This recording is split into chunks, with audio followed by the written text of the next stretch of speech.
नमस्कार मित्रों, ब्रह्म मुहूर्त एक ऐसा पवित्र समय है जो हम सब के जीवन में हर रोज आता है। ये इतना महत्वपूर्ण समय है कि यदि आप इस समय को अपने जीवन में बेहतर तरीके से उपयोग करते हैं तो आप अपने जीवन में वो सब प्राप्त कर सकते हैं जिसकी आपको अभिलाषा है। ब्रह्म मुहूर्त के समय को आप जादू बोलें या रहस्य बोलें या चमत्कार बोलें, पर मेरी नजर में यह समय ब्रह्मांड की शक्तियों को हासिल करने का सबसे सही समय है। तो यदि आपके जीवन में किसी भी प्रकार का कोई अभाव है या अपनी लाइफ में आप किसी भी प्रकार की अचीवमेंट करना चाहते हैं, तो मैं इस वीडियो में आपको 6 ऐसे चमत्कारों की बात बताने वाला हूं जो सिर्फ उस समय घटित होते हैं जब ब्रह्म मुहूर्त का समय चल रहा होता है।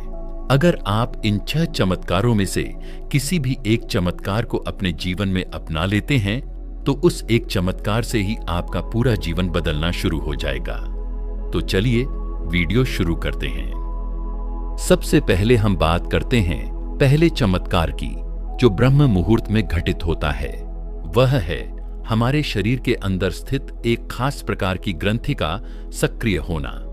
आपको मालूम है कि हमारे ब्रेन के अंदर एक खास प्रकार की ग्लैंड होता है जिसे पीनियल ग्लैंड बोला जाता है।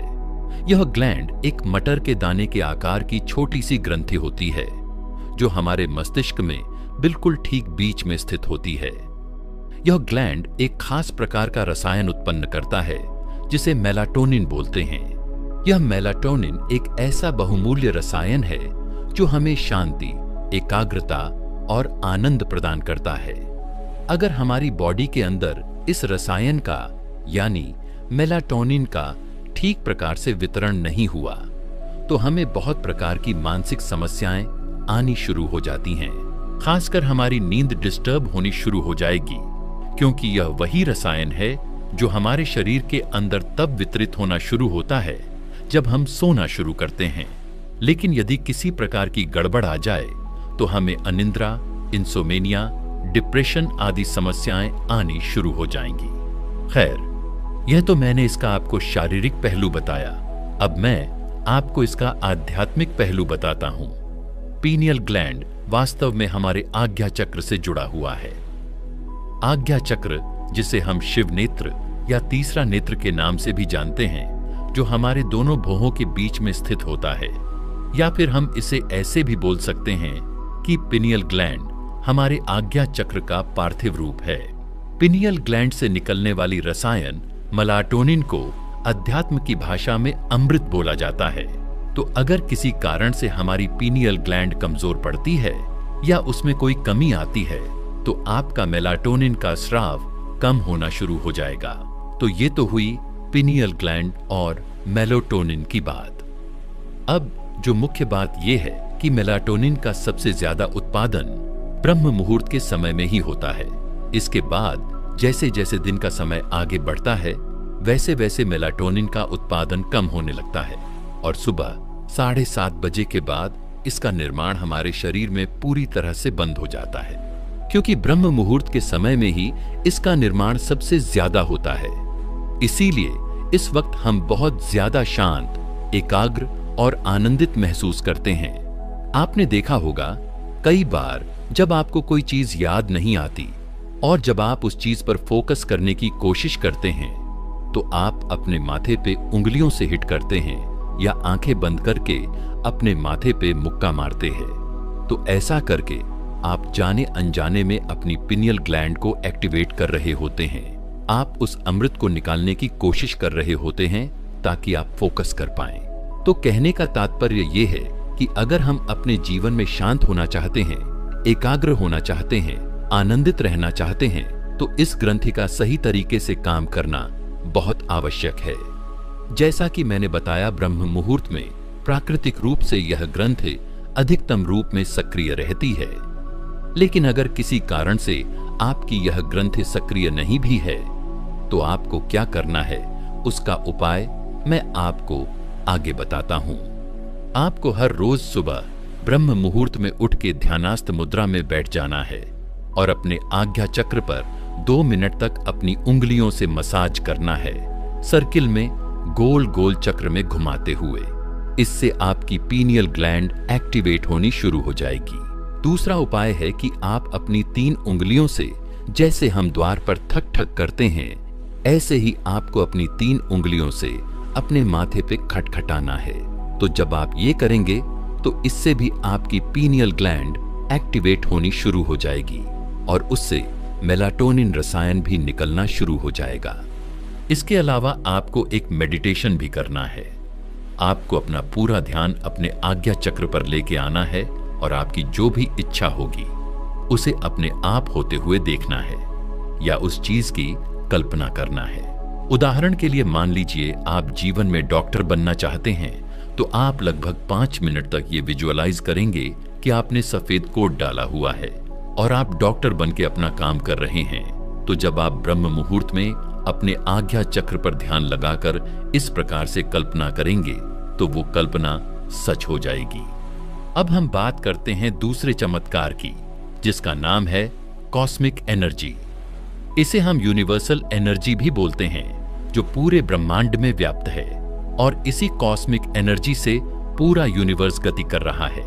लेकिन यह एनर्जी या ऊर्जा केवल बाहर ही नहीं बह रही है, बल्कि हम सब जीवों के भीतर भी इस एनर्जी का वास है और इसी एनर्जी के द्वारा हम ब्रह्मांड से भी जुड़े हुए हैं। आपने एक वाक्य सुना होगा, यथ पिंडे तत् ब्रह्मांडे, मतलब कि जो चीजें ब्रह्मांड में हैं वही चीजें हमारे शरीर में भी मौजूद हैं। अतः जो भीतर है वही बाहर है और जो बाहर है वही भीतर है, यानी पूरा ब्रह्मांड हमारे अंदर समाया हुआ है। तो इस प्रकार एक तरह से इस कॉस्मिक ऊर्जा से ही हमें पोषण मिलता है और हमारा जीवन चलता है। और अगर यह कॉस्मिक ऊर्जा हमारे शरीर के अंदर पूरी तरह से न आ पाए या अगर इसका अभाव हो जाए तो हमें कमजोरी आने लगती है, हमें बीमारियां लगने लगती हैं और हम पीड़ित होने शुरू हो जाते हैं। अब जो समझने वाली मुख्य बात यह है कि ब्रह्म मुहूर्त ही वह समय है जब यह दिव्य ऊर्जा प्रचुर मात्रा में वातावरण में व्याप्त रहती है, क्योंकि ब्रह्म मुहूर्त के समय कॉस्मिक एनर्जी का प्रभाव जब बढ़ता है तो यह पूरी पृथ्वी पर एक पावरफुल मैग्नेटिक फील्ड का निर्माण करता है और इसी बढ़े हुए मैग्नेटिक फील्ड के कारण ही ब्रह्म मुहूर्त में हमारी आंख खुल जाती है और हम जाग जाते हैं। और तो और पंछी भी बिना अलार्म के सोते हैं तो उनकी भी आंख खुल जाती है और वो अपने घोंसलों से आगे की ओर निकल पड़ते हैं। तो आपने सोचा है कि उन्हें कौन जगाता है? यही कॉस्मिक एनर्जी। और आपको भी सुबह कौन उठाता है? अगर आप प्राकृतिक तरीके से उठने वाले व्यक्ति हैं लेकिन आपको पता भी नहीं है कि बाहर प्रकाश हुआ या नहीं, फिर भी आप सही समय से उठ जाते हैं, क्योंकि एक ऊर्जा है जो आपके अंदर आवाज देती है कि सुबह हो गई और आपकी आंख खुल जाती है। तो यह कॉस्मिक एनर्जी ही है जो हमारे अंदर जुड़कर हमारे साथ इस प्रकार से व्यवहार करती है। हमें यह कॉस्मिक ऊर्जा निरंतर प्राप्त होती रहती है, जीवन से लेकर मरण तक, क्योंकि हम इस ऊर्जा से जीवन भर जुड़े रहते हैं। और जब हम सो रहे होते हैं तो उस समय यह ऊर्जा हमें रिचार्ज भी कर रही होती है, यानी हमारी पुरानी सेल्स को रिपेयर करके नई सेल्स का निर्माण कर रही होती है। तो अगर हम इस ऊर्जा को ज्यादा से ज्यादा मात्रा में प्राप्त कर लें तो हम इसका ज्यादा से ज्यादा लाभ प्राप्त कर सकते हैं। वो कैसे कर सकते हैं? मेडिटेशन और ध्यान के द्वारा। आइए समझते हैं कि आपको क्या करना है। लेकिन पहले ये समझिए कि मेडिटेशन ही क्यों? क्योंकि ब्रह्म मुहूर्त में कॉस्मिक एनर्जी वातावरण में प्रचुर मात्रा में व्याप्त रहती है और पूरे ब्रह्मांड में यह एनर्जी सबसे अधिकतम मात्रा में होती है। तब यदि आप ध्यान करेंगे, मेडिटेशन करेंगे, तो आपको यह एनर्जी ज्यादा से ज्यादा प्राप्त होगी। अब आपको ये कैसे करना है ये समझिए। आप एक छोटी सी मगर असरदार टेक्निक कर सकते हैं। सबसे पहले आप ध्यानास्थ मुद्रा में बैठ जाएं और अपना पूरा ध्यान अपने सहस्त्रार चक्र पर लेकर जाएं, जो कि हमारा 7वां चक्र या अंतिम चक्र भी है। आप वहां पर अपना ध्यान लगाएं और विजुअलाइज करें कि वहां पर एक बड़ा सा होल है। उस होल में ब्रह्मांड का सफेद रंग, जो कि कॉस्मिक एनर्जी है, वो सफेद प्रकाश आपके सिर में प्रवेश करके आपके शरीर के अंदर प्रवेश कर रहा है और वो एनर्जी आपके सहस्त्रार चक्र से होते हुए आपके भीतर प्रवेश कर रही है और आपके पूरे शरीर को अपने सफेद प्रकाश से भर रही है। ऐसा आपको विजुअलाइज करना है।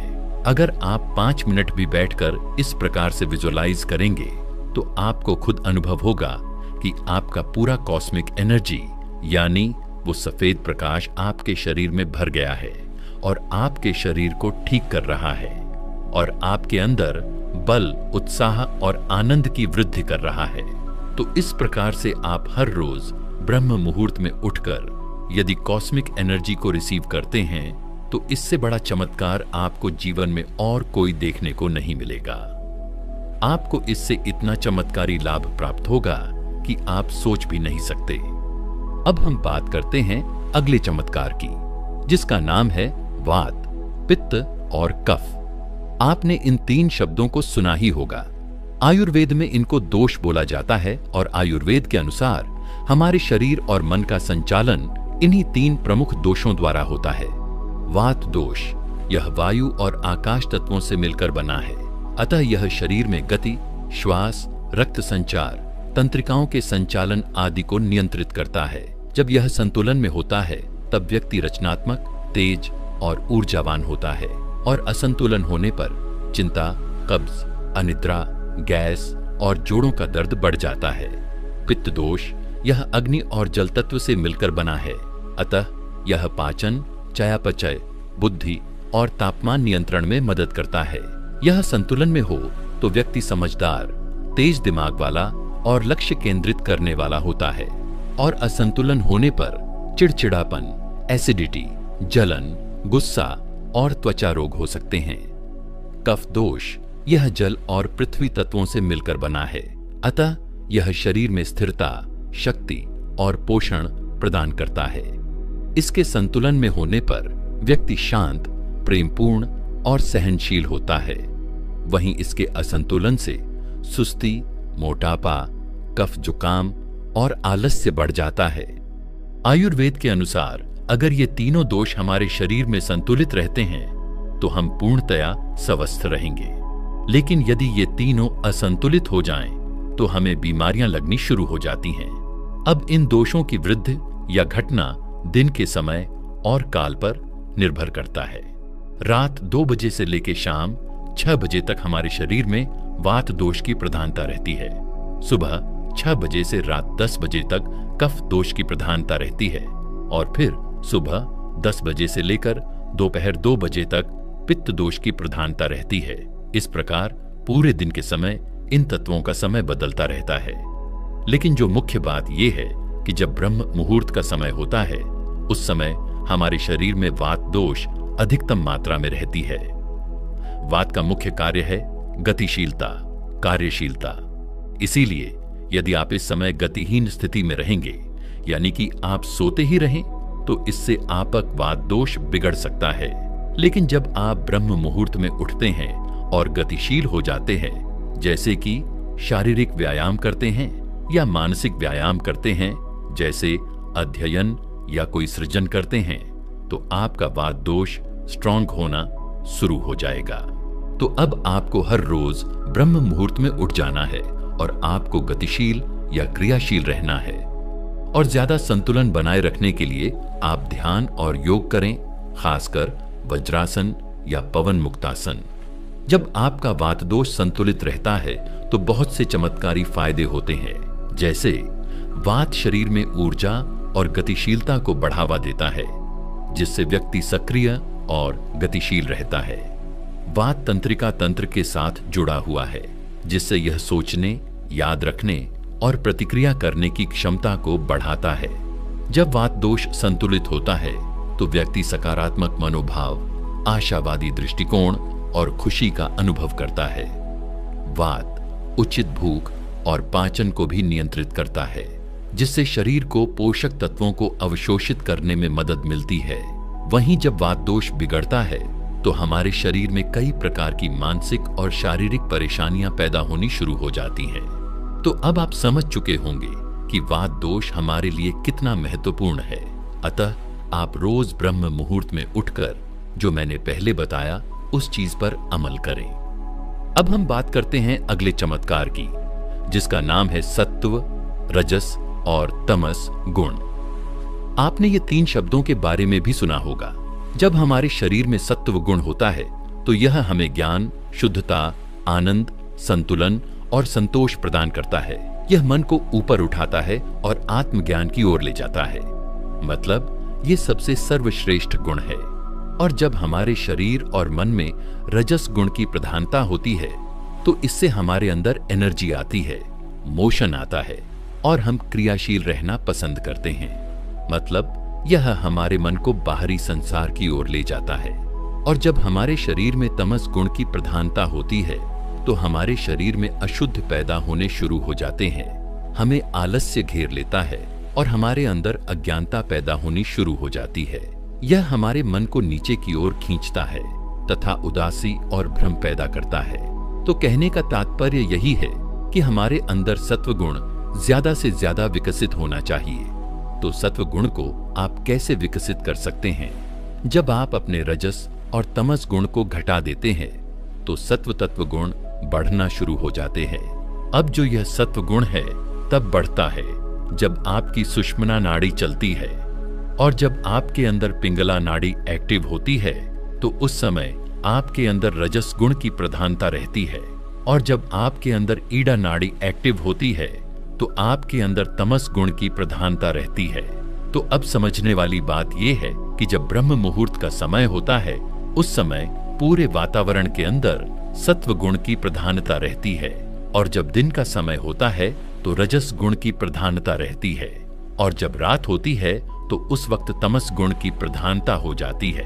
तो अगर हमें अपने सत्व गुण को विकसित करना है तो हमें अपने ब्रह्म मुहूर्त के समय को सही इस्तेमाल करना होगा, क्योंकि सत्व गुण का संबंध शुद्धता, ज्ञान, शांत भाव, संतुलन और आत्मिक उन्नति से होता है। तो ब्रह्म मुहूर्त का समय भी आध्यात्मिक प्रगति और सत्व वृद्धि के लिए सबसे शुभ समय माना जाता है। इस समय का सही उपयोग करके आप अपने भीतर के सत्व गुण को तेजी से बढ़ा सकते हैं। तो आइए जानते हैं कुछ प्रभावशाली उपाय। मौन साधना और ध्यान। जागते ही कुछ समय मौन में रहें और शांत चित्त होकर ध्यान करें। विशेषकर सत्व वृद्धि के लिए ओम मंत्र का जाप या सोहम ध्यान करें। इस समय ध्यान करने से विचार शुद्ध होते हैं और मन में स्थिरता आती है। ब्रह्म मुहूर्त में अपने मन को सत्व से भरने वाले संकल्प करें, जैसे मैं शुद्ध, शांत और आनंदमय आत्मा हूं और मैं हर दिन सत्व गुण को बढ़ा रहा हूं। अनुलोम विलोम, भ्रामरी और कपालभाति जैसे प्राणायाम सत्व गुण बढ़ाने में सहायक होते हैं, क्योंकि शांत मन और स्थिर श्वास सत्व को जन्म देती है। इस समय आप अपने भोजन में भी सत्व लाने का संकल्प लें। सात्विक आहार जैसे फल, दूध, मूंग की दाल, ताजी सब्जियां और सूखे मेवे आदि को अपनाएं। ब्रह्म मुहूर्त में जागने का अभ्यास धीरे धीरे इंद्रियों पर नियंत्रण सिखाता है। अतः संयम से जीवन में सत्व स्थायी रूप से बसने लगता है। सत्व गुण कोई चमत्कार नहीं है, यह एक सतत साधना है। हर दिन ब्रह्म मुहूर्त में उठकर एक कदम आत्मा की ओर बढ़ाएं। धीरे धीरे आपके विचार, शब्द, कर्म सब में दिव्यता आने लगेगी। यही है ब्रह्म मुहूर्त का वरदान, सत्व से जीवन को संवारना। ब्रह्म मुहूर्त का 5वां चमत्कार है तंत्र साधना। तंत्र का नाम आपने सुना ही होगा।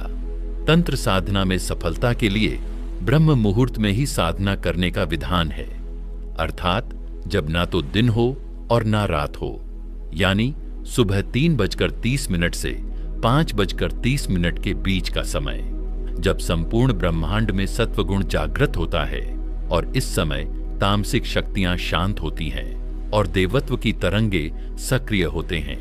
यही कारण है कि आर्षियों और तांत्रिकों ने इस समय को साधना का श्रेष्ठ समय बताया है और तंत्र की बहुत सी साधनाएं, रिचुअल और कर्मकांड ब्रह्म मुहूर्त में करने का विधान बन गया।